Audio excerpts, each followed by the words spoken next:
Milí priatelia, dobrý deň vám prajem, som veľmi rád, že ste prijali pozvanie a prišli v takomto hojnom počte. Dnes sa budeme rozprávať o novinke, dá sa povedať takej vlajkovej lodi, alebo jednej z najväčších pých Garminu, pokiaľ ide o nositeľnú elektroniku.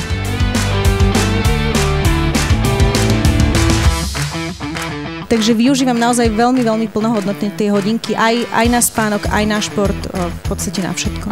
Ja hlavne využívam aj keď jazdím na motorke, hej, že mám hrudný pás, dám sa na redítka, toto vidím, mám jednak aj čas, jednak tepy, hej, ale tak to gro je hlavne potom po tej jazde.